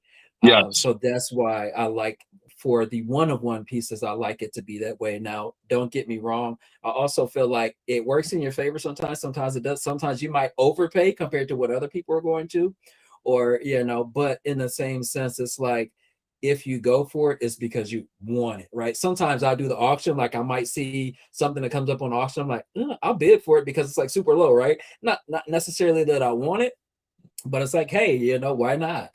Where I feel like that 1 of 1 art should be kind of like that silent piece, just because it's like, here is what the value is to me, and Yeah. what I'm willing to put forward. Yeah. So but I see both sides of it. But for the one of one art, I do like the silent. Now it sucks because you got your Michaels out there. Like I know if he's in there, him or Rolex, I ain't got a shot, right? I don't have a shot. But you get lucky every once in a while. So but for me, Yeah. like I said, I think that Kelly is right in regards to kind of like collectors liking some of the additional things that come with it, like airdrops and things of that nature, but then also as I discussed before, I think that Millie really kind of did almost like a a really good test to say, when we brought in the artists to talk about their piece, then you saw their pieces sell out. Where typically if you really don't understand it, you may be like, well, I really don't want to buy it because I don't really understand it. But when you see kind of like for me, right, when you're talking about your comic and the amount of effort that you put into it and what you want to do with it, it becomes more valuable to me, right? And it's like, I may like the comic art in that, but like to know the story behind it. Now it's like, okay, I need to own this because I also see that in the future, right? Like we're looking at now, but 10 years from now, with what you got going on with what you're trying to do, like I would have never known about like you putting so much effort into those models, right? The actual physical pieces. Like to me, it's like, okay, well, if he can do that, then imagine what he could do 10 years from now. So yeah, I want to own those pieces because these are going to be the first pieces on VeVe. That's right. So, That's true. Yeah, I mean, listen, if we get, I'm working on some big stuff, and I had one of the best meetings of my life recently, and I have to read the contract. I read the first draft, which looked good. So if the second draft is as good as I'm hoping it is, then yes, we will be underway, hopefully. So say a good prayer, But yeah, yeah, but so like Dr. Fidgel said, there's a lot of the good things. VeVe seem very open to the ways they can reward collectors and work with IPs and publishers. I don't. There's probably is some tech boundaries within reason, but they did recently a Boba Fett drop that we mentioned earlier. And Star Wars seemingly get it. You would mint the Boba Fett figure, and off the back of that, you could go and craft in effect for free a movie prop like a helmet or something like that. And I just think it encourages, like I said, more people to go for it because you've got almost like the buy one get one free scenario, which everyone just gets drawn to. But yeah. Wow, that's awesome. And how does that work again with the Boba Fett? Tell me what they did again. So you'd buy it from store. So for example, they've got it at 25 gems, and then once you own that piece, they've got a mechanic in there where you can go in and craft. So you just select. So I'm going to craft this. Yeah, I saw that where you can kind of customize it. Yeah, it gives you it gives you a new NFT, but so in this case you still retain the collectible, but then you'd also receive in that case like the Mandalorian helmet as a separate NFT, separate mint number. So yeah, you're in effect getting buy one get one free, which That's is pretty cool. terrific. And also with Dr. Fidgetal, have you minted stuff before as well? as far as Oh, as some of like your collectibles, have you minted them too? oh, absolutely. So can you explain to like if I have any followers, I'll share this video and the links. Just send me the links and I'll share it on social.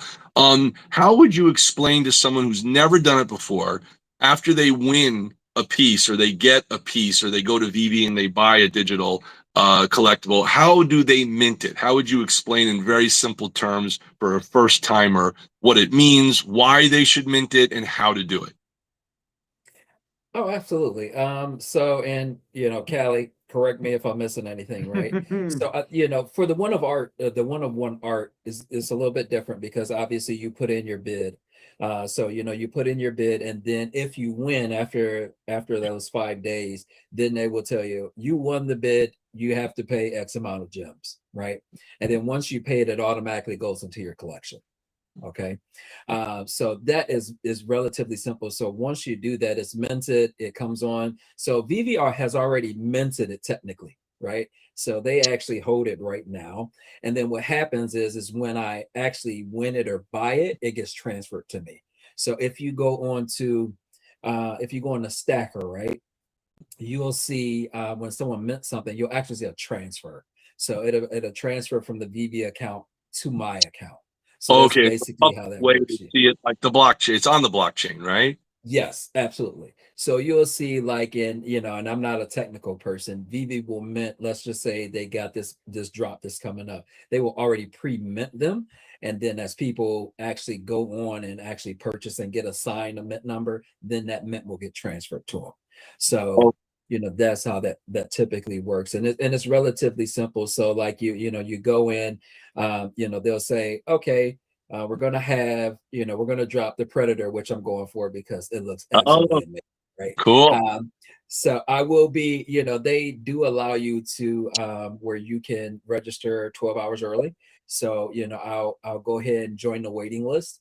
And then you could also prepay. So, like for myself, I go to church on Sundays, and anytime they do a Sunday drop, I am still at church. So what I do is I load my gems into my account and I click the prepay button so Uh, that I'm in the wait list. And if I win, it automatically just pulls out of my account, and then it will send me the collectible because they're random, and they'll send me the collectible to my account. So this past Sunday for the Boba Fett, I did that, and I was fortunate. I got a secret rare mint 75.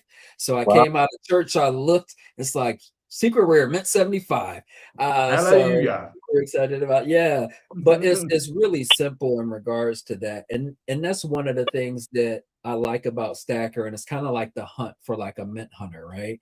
And I learned this from Daniel is like if there's a certain mint that I'm looking for, I can go into Stacker, I can put in that mint number, and it will tell me who owned it and how many times it's been sold. So like my collection, some of my collection, I can know if it's, if I bought it from the original mentor, right? Or if it's been sold a couple of times. So the ones that have less people that have owned it are more valuable to me, or Right. certain are just valuable to me, period. But it's nice because you can go on there, like if someone says, you know what, I want that 2025 Graig piece, you can go on there, look at it, see who owns it. Sometimes you can't necessarily reach out to them because it'll be a very bland number that doesn't really connect to anything. But like if it shows Callie, I'm sending them a message, because sometimes it's very similar to your Superman story. My 1971 partner statue, man, I was looking at him for forever. I was on VeVe, I was on Facebook, I was on Twitter, I was on Telegram. And it finally, at some point, he just responded to one of my Facebook messages, and we made the deal happen. So for Oh, me, that's the excitement and the fun of which mint year was hunting. that again? The 1971 partner statue, which is the year that Walt Disney World opened.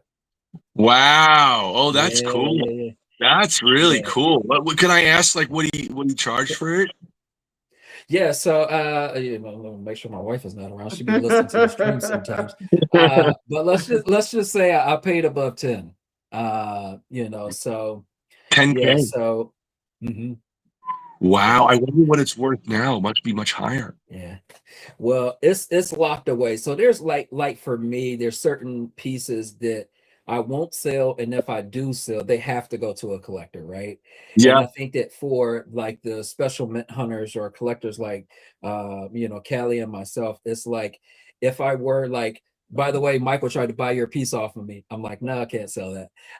He was like, hey, you got it. I want to buy it. I want to, because he wants to complete it, right? And I'm like, at some point I may, because I know that he wants to complete it, right? But for me, that's my gem right now, right? It's my gem. I love the art. But it's one of those Something that things I want to tell you so bad. sure. No, I Leak mean, it. I'm allowed to. I can't. But I want. But what you could do is you could tell Michael. Jesus, let me think how to say this. Hold on. Oh, Tell man. Michael, your one You of guys one's going to be needed another 9 times. If you do, with regards to the piece you have, then I don't know when too. I don't have a date. It might be it might not even be for a year, but whoever owns the piece you got, at some point in time, based on what I think is coming in the future, that's all I could say, that piece will suddenly. Fair enough. Say Fair no enough. So more.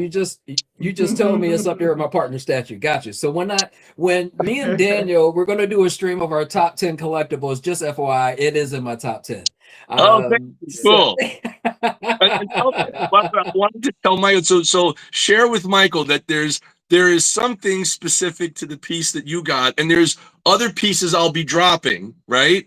But that Okay. what I will say is that you would want to have that specific piece when something else drops that may somehow be a connection that people don't realize yet. Okay, fair enough. That, Now, see, that now one value's of the just things. gone up.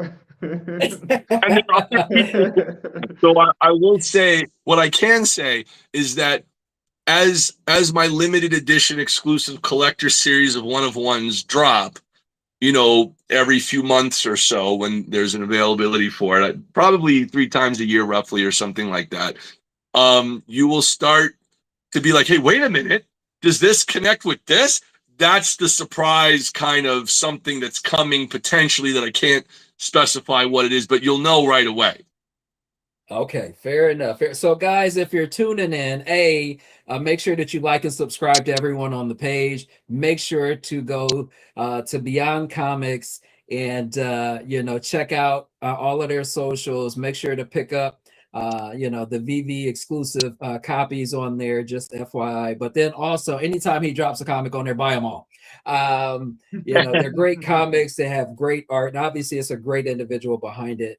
Thank you. Greg, really like for us, Callie and I, we kind of started this, to kind of talk to collectors and artists to really kind of get have more of a collector conversation, right? That's And cool. this has been one of the most enjoyable conversations because hearing your energy and the amount of effort and spirit that you put into your work, man, it makes me more excited to hold that one-of-one art piece personally. So I want to say thank you for that, and I know that the community really appreciates your work. And you've been on great streams such as Randy's, and that shout out to Randy Chavez. Tune in at 8. He's always on at 8 o'clock. But Randy. Yeah, we're excited. And anytime that you want to come on and chat about something, if you got something dropping, please let us know. We would love to stream it live and drop it live and kind of go from there. You're always looking for alpha, but we're just excited to be able to do this and connect with people, and then also to let the community connect with the artists behind it. Oh, that's terrific. Definitely. Thank you, man. And also message me again, all your contact info stuff. I'll save it. So I have for the next time when there is an announcement, I'll be able, once I get the approval, then I'll be able to officially announce.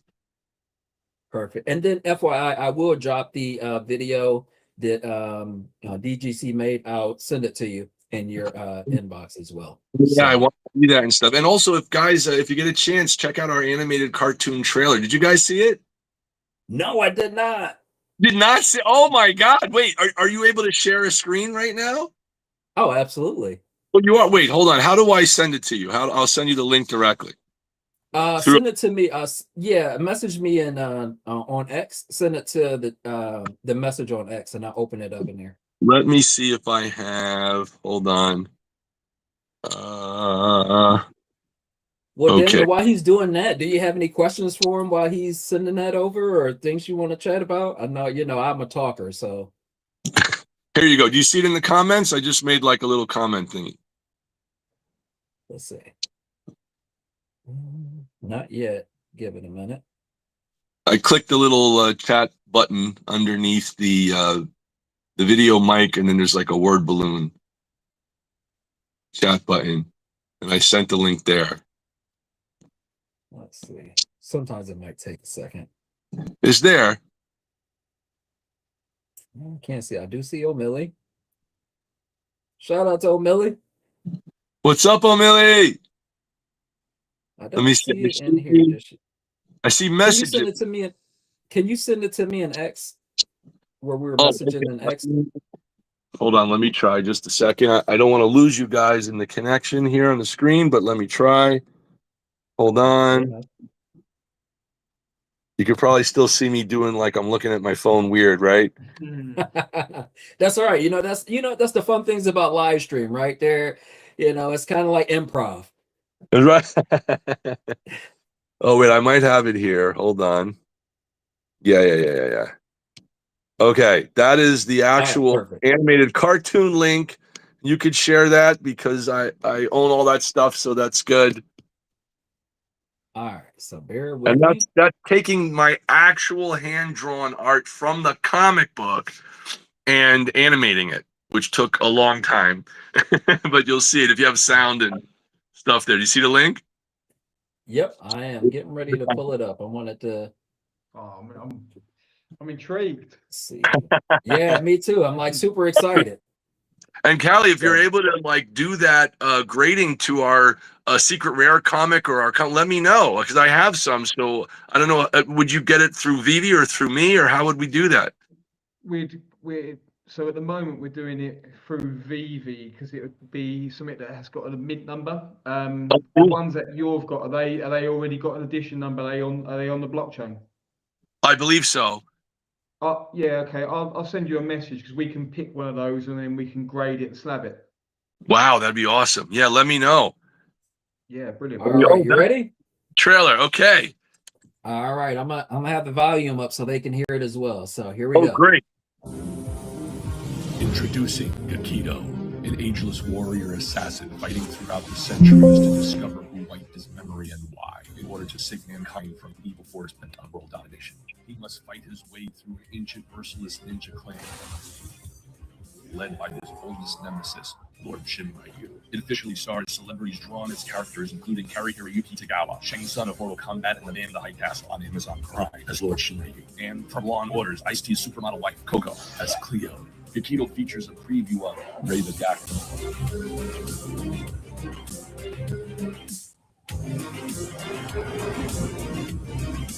Electricity.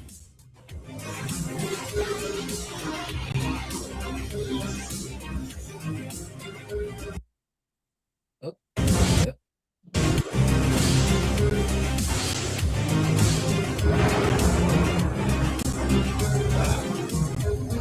And codename Justice.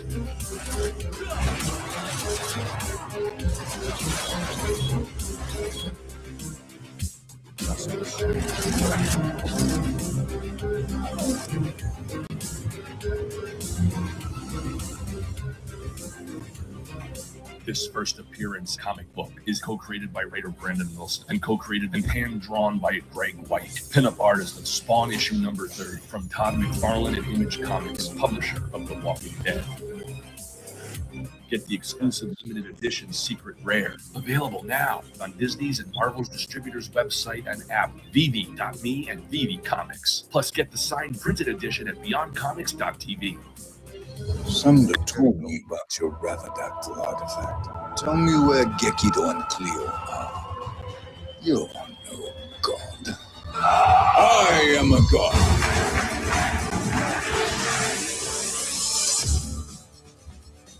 That's very cool.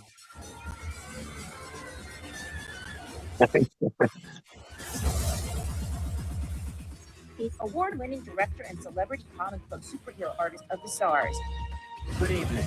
Comic book artist, writer, and director Graig Weich of BeyondComics.tv was first published in Todd McFarlane's Spawn issue number 30 from Image Comics, and Graig is currently known for creating his new superhero graphic novel. Sunday. Hold on to your spandex, Gotham City. And this guy wants to draw you in his comic book. That is dope. I love that idea. Oh my god. Because there's a new superhero in town. And her name is Coco. So here's the official printed copy of Yakido number 1 that you are in. Oh, cool. How long can I hold this pose? Ice loves Coco. You can appear in our comic books, live action films, or do a voiceover for one of our cartoons and be immortalized forever just by entering the contest below. You turn supermodel Coco into a superhero, and next it could be you.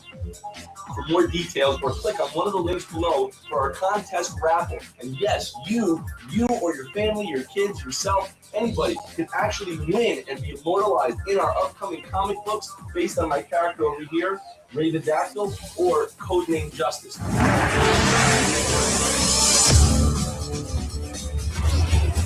Love it. All right, so I'm just going to tell you right now, I want to nominate the three of us to be in your comics, and shout out to Ice-T and Coco. I love them, by the way. They are super awesome. I've always been a huge fan of their show. So I'm glad that you got a chance to meet them, and I'm pretty sure that they're every bit as laid back and cool as they are on the show. So awesome. Excellent. So how long did it take to do? Because the animated show element looks superb. Like, Thank you you. done that all in house? Yeah, that was me. Wow. I'm Aaron. For a long time. Working very hard, and it's a lot of work to do it, and I literally finished it, like, I think it was like a couple of days before the drop on VeVe. So it was like right to the wire. I wasn't sure I'd be able to do it in time, but every clip and just getting everything, and I was working so hard on that. My gosh, it was a lot. It was a lot. Even like certain frame by frame animations have to jump in.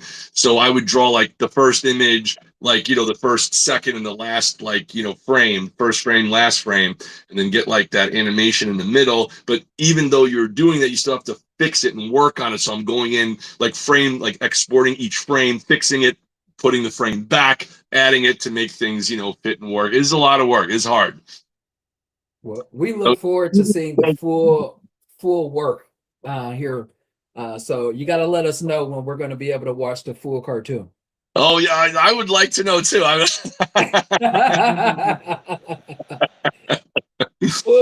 Greg, I know that we have been going for quite some time. So, but before we go, first of all, we want to thank you once again for taking the time out to chat with us. Let us get to know you a little bit better. Drop some alpha on us, and let me know that I'm never selling my one-of-one art piece.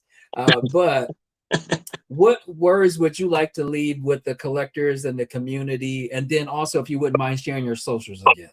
Oh, sure. Absolutely. Well, first of all, to the community of collectors out there, thank you so much for your support of us independent artists and writers and all the stuff that we're trying to create for you and everything. And I can't thank you guys enough. It was such a pleasure to meet so many of you actually at the VeVe party as well, like we were talking about earlier. And please drop me a message, and follow me on social media. Say hello. I'd love to, connect with people when I'm able to. And from time to time also, if you guys send me a message, sometimes like I'll personally randomly select somebody and send them a little surprise over the email or whatever. Sometimes we do that. So it's always good to, connect, follow, like, share, subscribe. And if you guys want a chance to possibly win a chance to have your name appear in the comic book, follow us on all of our, 5 social media and share it with a friend, and then let us know that you did that in the comments. And message to let us know as well, and then that kind of automatically gets you this free entry, so to speak. And then please follow, like before, if you go to my website at beyondcomics.tv. That's the actual website. We have the physical signed edition of the comic here. We have a couple pieces left, and then also on X over here, and on Instagram. So if you go first to X or Twitter, it's at Beyond Comics, or on YouTube, Beyond Comics TV, all one word, Beyond Comics TV on YouTube, or Beyond Comics on X, Twitter. And then also here on TikTok, Facebook, and Instagram at Graig Weich, GraigWeich. And that's us right there. And thank you guys so much. And hopefully we'll be able to do some more, creations and some maybe 3D collectibles in the future. Hopefully we'll see. A lot of things are in the talking phase right now, and hopefully we'll be able to make that happen soon. Fair enough. Fair enough. Well, thank you again. And Callie, any last words you want to leave with the collectors out there? Yeah, just obviously thank you, Greg. for coming on. It was great to catch up with Michael as well and anyone in the chats. But just my only advice for these next few days is don't mint much Predator, because I'm hoping they burn and there ain't going to be many left. So if you're a Predator fan, take the weekend off. That's terrific. Yeah. Yeah, I have a feeling that Predator is going to do like Greg's comic did and sell out. I just have that feeling because I'm probably going to mint quite a few myself. But who haven't done it before, why they should mint something and how to do it. I bet like a lot of the new viewers would be interested in that. Yeah. Yeah, absolutely. Go ahead, Kelly. I'll say the very easy, because I come into this, I'm still not really a crypto guy, didn't understand the blockchain. And the beauty of it is you don't have to, you can go on to the app, you can download gems using your credit card. And then if you see something you like, whether it's in the secondary market, like an eBay marketplace, or in the store, you buy, it's in your collection on your phone, and that's it. So what VeVe did, which is so brilliant, is they created the easy button for NFTs and digital collecting. But again, if anyone new comes in and they need some just some tips, then just reach out to any of us. I think it's such, like you said, it's such a welcoming community. I've had a few collectors in the past who have seen one of my posts and gone like, "What is this?" Give them a tutorial, and off they go. That's awesome. Very cool. Very, very, very cool. And then also, like, when you mint, right, it puts it officially publicly on the blockchain. Right. So and also, like, how would you explain to them, maybe Dr. Fidgetal, how would you explain to them how they would get something to mint? Like, what is it classified as before you mint it? Man, Daniel, how would we classify that before the mint? Really, it is born. I was going to try and link it to some sort of human way, but that's probably not a good idea. But basically, it unofficially exists, but the moment you mint it, that's when it goes on the blockchain and it's actually then real. Yes. What VeVe do, and you might have seen this, Greg, they will do a burn mechanism. So they might say there's going to be a comic with 1,000 editions, and if at the end of a 28-day period 300 left, those were never in theory minted and they're just burnt and gone. But again, the good thing is, if you want to get into special mint collecting, being special edition numbers, great. If you don't care about the edition number at all, you haven't really got to care about minting. You just got to care about you own it and you've done your due diligence to make sure VeVe are the right digital collecting platform for you. And not to go into this topic, I think I've heard a few rumors about NASDAQ listings and all sorts of things. So yeah, that might be a good sign for the future. Wow. Okay, that's awesome. So it's like they'll put it on the app or on the website, maybe a piece of art, and then if you buy it, you can then mint it, for example. Yep. Yeah. And the beautiful thing about that, Greg, is then you own it's kind of like your virgin mint, right? There are certain collectibles that I know that I minted. I'm the only holder of it, right? But then also, there are special bounties that go out for special mints, right? So comics and collectibles, shout out to crypto and comics. They will do bounties, Draco, and then they'll do bounties on special mints. So like the Michelangelo, they'll say, or Leonardo, they'll say, for this mint, I'll pay a bounty of $4,000 to $5,000 for anyone who mints it and sells it. So that's another good thing about, when you mint it out of the store instead of the marketplace, you have a chance to actually hit that number. And then you also have that chance to actually sell it for a significant amount, unless you're a collector like we are. And if I hit that mint, it's staying in my collection. Unless I got something else I'm eyeing. Right. Even though the DGC thing, the digital grading company, is obviously very early, is small, much smaller scale than your operation and whatnot, Greg, but there is some alpha, and this feeds into something you might have mentioned earlier. So we've created what we call our clear label. So it still slabs it. It just doesn't actually assign a grade to it, because there's some collectors that don't necessarily want the grade, but they want to be able to do a bit of a storytelling and still showcasing that piece in a certain way. So you take one of your one of your comics, if you're currently the owner of that and you minted that, as in you, the creator, that could be a random mint. I don't know if you've got a random mint on one of the comics. We can advertise that, grade it under clear label, and the story can detail about who the minted owner was, being the creator. And then for us, even though we're not assigning monetary values to it, if you're a fan of you beyond the comics and you want a true piece of history, it might be a random mint 512, but it was minted by the creator. That makes that quite special. That sounds great. Maybe we could do that too with some of the, because I have like one of each of my comics, you know, from VeVe. So they sent that to me, so I have that. But wait, did they mint the secret rares and the ultra? Or was that minted? Do you know? Or we can. I'll speak to you after. We can get your username and we can look. We know the blockchain, so we can have a look to see what you've got.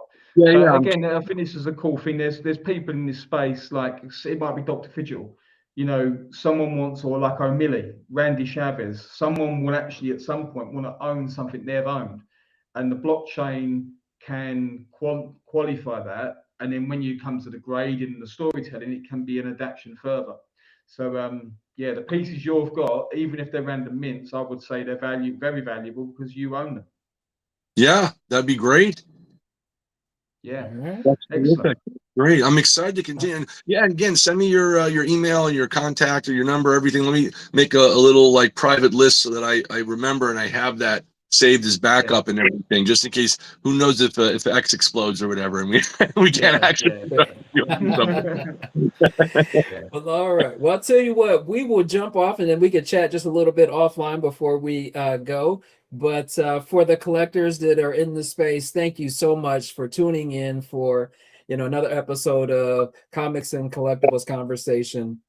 And we appreciate everything. Remember, collect what you love, connect with the community, and we will see you guys on Sunday at 5 o'clock, where I'll be talking to a Cleveland physical collector that has a huge space. I actually know him personally from when I lived in Ohio. He was the first collector that I ever met. So he has a lot of jerseys, footballs, baseballs, all of that type of stuff. So tune in. And then the following week, we do have Slider and VeVe Magic. So stay tuned. There's going to be a lot going on. And we will talk to you guys next round. Cool. Collecting.